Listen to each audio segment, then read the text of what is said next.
You have been setting your alarm for 6:15 for 8 months. Not because you need to be anywhere at a particular time, you don't have to be at your desk until 9. But 6:15 is the time you decided you wanted to wake up when you were deciding who you were going to be in this apartment. It felt important to choose it rather than have it chosen for you. Most mornings, you lie in bed for a few minutes after the alarm. Not scrolling, not planning, just letting the day arrive. The city outside is still dark at 6:15 in February. The lamp comes on first, then the coffee, then the light. The morning has a shape now. You learned this without meaning to. Through repetition, the way you learn a route. The alarm, then the lamp, then the window to check the weather, then the bathroom, then the kitchen. The mocha pot goes on the stove before you do anything else. You used to think routines were what people settled for when they ran out of spontaneity. You understand now that a routine is just a decision you made once and are still honoring. Every morning, you stand at the stove and honor the decision to be the kind of person who makes coffee before she does anything else. It is a small thing to be proud of. You are proud of it anyway. The commute takes 32 minutes. You know this precisely because you timed it on the first day and you have been testing the measurement ever since. 32 minutes, give or take 2 for the train. Long enough to read. Not so long that you arrive depleted. You have learned to read the city from the window of the train, which neighborhoods the train passes through at which speeds, where the tracks run above ground and the city opens up, where it goes underground and you are just the train. Just moving. You have been moving through the city for 8 months and you still feel, some mornings, the specific pleasure of a place that is not yet ordinary. The pleasure of a city that is still giving you things to notice. You do not love your job. You have made peace with this. Love is not the only good relationship you can have with a thing. You can find a job adequate, reliable, professionally developing in modest ways, and financially necessary, all of which this job is, and not require it to also be a passion. The office is open plan and fluorescent, and the people are mostly fine. There is one woman at the desk by the window who brings in flowers every Monday, which you have noticed and appreciated without ever saying so.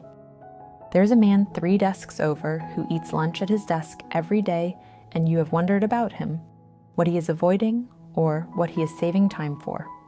You show up at 9. You do the work. You are not phoning it in. You do the work properly because doing work properly is a standard you keep for yourself and not for any particular employer. At 5:30, you leave. This is not the work you will do forever, but it is the work you are doing now, and doing now matters. You have walked past this cafe 30 or 40 times. It is the kind of cafe that does not try to attract you. No sign outside listing the provenance of its beans. No window full of people on laptops performing productivity. Just a door, a small hand-lettered name above it, and when you pass on the right morning, the smell of coffee and something baked. You go in for the first time on a Thursday in March because you left the office at lunch and the day felt like it required something small and chosen. You order a coffee. You find the corner table, the one that faces the door and has a clear sightline to the window. You sit down. You are a person alone at a cafe table, which is an ordinary thing. You let it be ordinary. You finish the coffee slowly. There is a version of you, not very far back, who would have had her phone out by now, not to do anything in particular, just to have something to do with her hands, just to signal to the room that she was occupied, that she was not simply a woman sitting alone at a table with nothing but her coffee and her thoughts, which is a thing that used to feel like it required explanation. You don't have your phone out. You sit with the coffee and the cafe and the Thursday afternoon, and you let it be what it is. A room you are in, a coffee you chose, a Thursday you showed up for. The coffee is very good. The library is 11 minutes from the apartment. You found it the way you find things you didn't know you were looking for, by walking past it, then going in, because the door was open and the light through the windows looked good. You go on Saturday mornings. Not every Saturday, maybe 2 out of 3. You take out books you don't always finish. You sit at one of the long tables by the tall windows and you read for an hour before the reading turns into thinking, and the thinking turns into sitting, and then you go home. The library is free. You have started to notice which things in your life are free, and to appreciate them in a way that you didn't when everything was just roughly affordable, because someone else's money was also part of the arrangement. One evening in April, you sit at the kitchen table with your laptop and you look at the money. Not glance at it. Look at it. The checking account. The savings account, which has $2,300 in it now, which you built from nothing in 8 months by moving the same amount over every payday before you spent anything else. The credit card, which has a balance of $4,000 from before, from the last year of the other life when you were using it to paper over things you couldn't afford to examine. You look at all of it. It is not as bad as you feared when you were not looking at it. It is not as good as you'd like. It is exactly what it is, which is to say, the actual situation. And you can only work with the actual situation. You open a document and you write down a number. The number you need to eliminate the credit card in 14 months, then 12, then 10. 10 months is possible. You are going to do it in 10. April brings rain for 2 weeks, not dramatic rain. The rain of a city in spring, gray, persistent, the rain that falls without urgency and expects you to work around it. You do not work around it, you walk through it. You have discovered that you do not mind rain. You minded it before, in the previous arrangement, because rain meant complications. Plans interrupted, someone else's mood to manage, the collective logistics of being 2 people in weather. Alone, rain is just weather. You put on a coat, you walk. The city in rain is a different city. Quieter. The colors are different, darker, more saturated, the street reflecting things back at you. You have started to prefer it. There is a bookstore 2 streets from the cafe. You found it in March and you have been back 4 times. It has 2 floors. Fiction upstairs. The stairs creak on the 3rd step. Downstairs. History, biography, a travel section, and in the corner near the window, a small personal finance shelf that you have never looked at before in your life and that you now find yourself standing in front of. You take a book off the shelf, not the one with the screaming cover, the one with the quiet cover, the one that looks like it was written by someone who wasn't trying to make you feel inadequate for not already knowing this. You buy it, you carry it home in the rain. You get home and you are slightly wet because you did not take an umbrella, which you knew when you left and chose anyway. You hang your coat up, you put the kettle on, you sit on the floor with your back against the couch. You have a couch now, and you look at the book you bought. The book makes a good argument for something you have already, dimly, been starting to do. For the idea that your financial life is not a thing that happens to you, that it is a set of decisions you make or don't make, and the not making is also a decision with consequences. You have been dimly aware of this for months. Seeing it written down makes it solid. The journal is about half full now. You have been writing in it most evenings. Not every evening. Some evenings you are too tired or too present to want to transfer anything onto paper. But most evenings, short entries usually, a paragraph, sometimes 2. Occasionally more when something happens that you need to understand by writing it. You flip back sometimes and read what you wrote 2 months ago, 3 months ago. The person who wrote those early entries was doing something right that she didn't know she was doing right. She was paying attention. She was being honest about what she noticed. You are still paying attention. You think you are getting better at it. The east window looks different in April than it did in September. The tree you can see from here, the one at the corner, has leaves now. Not fully, but beginning. The street below is doing different things at different times than it did in the winter, The man at the corner fruit stand set out strawberries last week, which meant something. The specific announcement of a season arriving. You stand at this window most mornings. You have been watching this corner for 8 months. You know it now. You know which light means what time. Which sound means which day of the week. Which delivery truck makes which turn on which morning. This is what it feels like to be somewhere for a while. You have not been anywhere for a while in years. Your closest friend comes for the weekend in May. She takes the train from 3 hours away. She brings wine and a book she has already read and wants you to have. She puts her bag down in the bedroom and says, "This apartment is really good, you know." Not as a compliment, as an observation, the way a person says something they mean. You spend 2 days doing things that don't require explanation. Walking to the market, cooking together in the small kitchen, which fits 2 people if they coordinate. Going to the cafe you've made your own, which she likes immediately. You talk about everything. You also sit together without talking, which is rarer and better. You talk about her life, which is complicated in different ways than yours, a job she loves and a relationship she is figuring out, and an apartment she hasn't yet decided is permanent. You talk about your job honestly. Not what I thought I'd be doing, useful for now. You talk about the money. I'm looking at it directly. I'm making a plan. You talk about the city. I'm starting to know it. That feels like something. You don't talk about him, not because it's forbidden or too painful, more because it's finished. It ended, and it's over, and you've moved through it, and the conversation doesn't need to happen again. She doesn't ask. She knows the difference. She leaves on Sunday afternoon.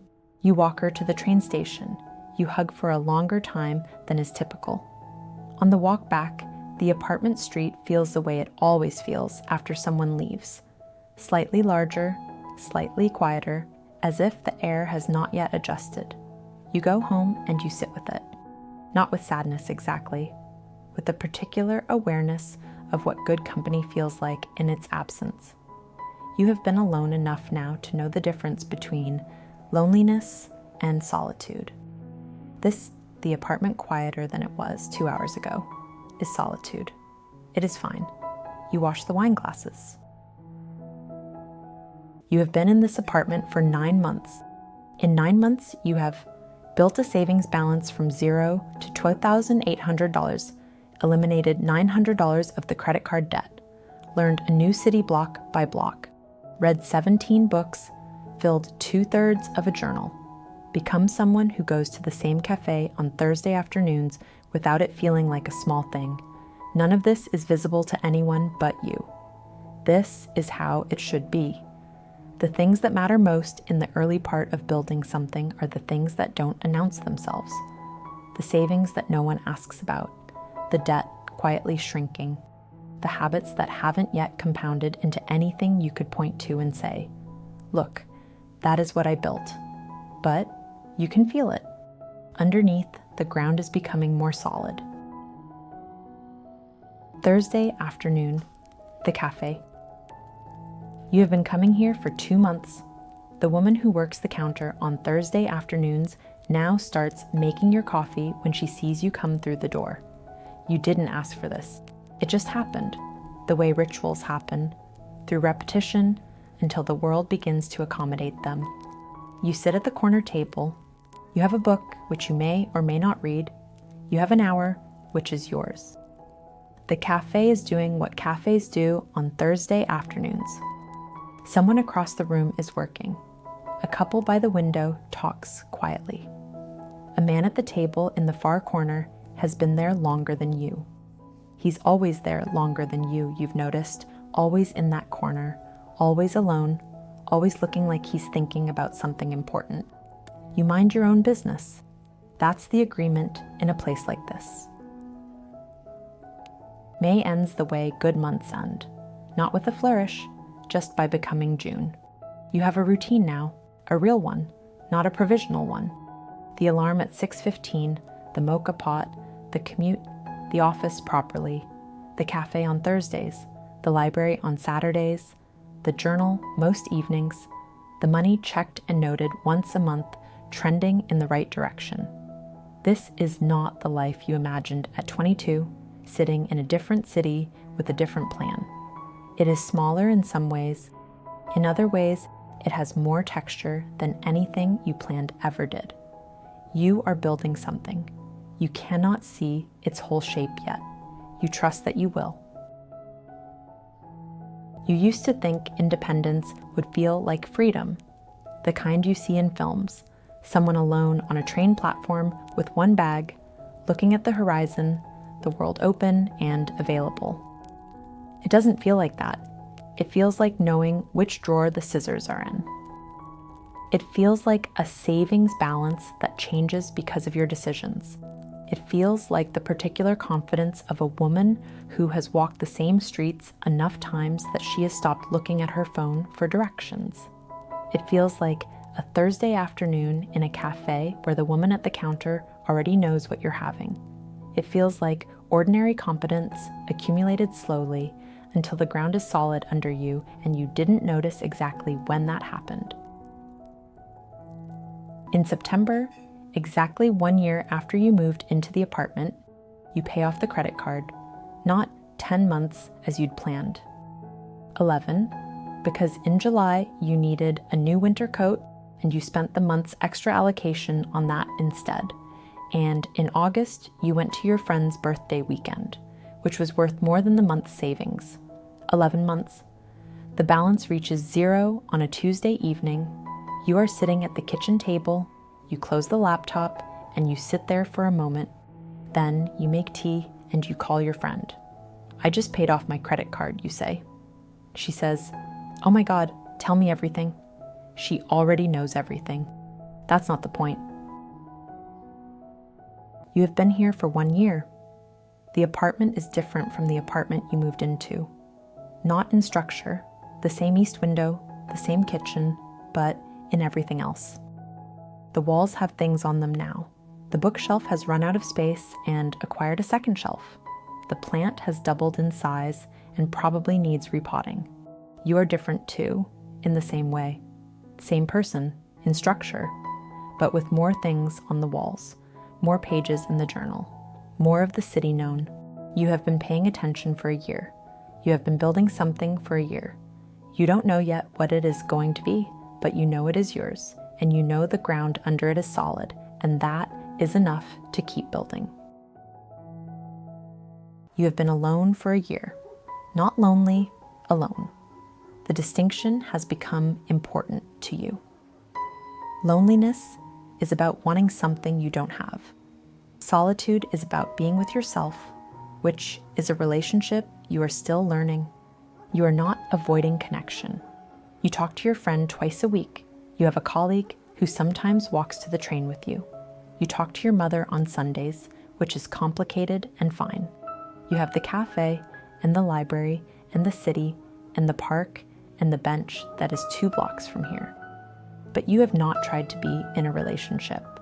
Not because you are not ready. You don't know if you're ready, but because for the first time in your adult life, you are more curious about who you are alone than about who you might be with someone. That seems worth exploring. You touch the necklace. You still do this, the inventory gesture, the reaching for what has stayed. You wore it the day you moved into the apartment. You wore it on the first day at the job. You wore it on the first Thursday at the cafe. The list of what has stayed is longer now. The apartment, the plant, the journal, a new one started, the first one full and on the shelf, the friend, the park, the cafe, the habit of looking at the money directly. The necklace was always on the list. Now it has company. You are 25 years old. You have been here for a year.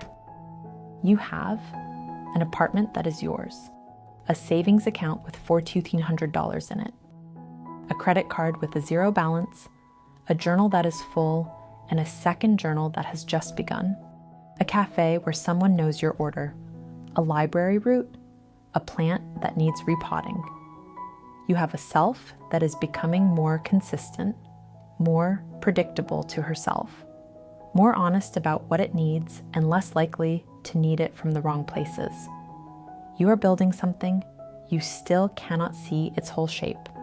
Some days you trust it, and some days you just keep going because stopping would be worse. Both of those are part of it. You have a year behind you. You will have more years ahead.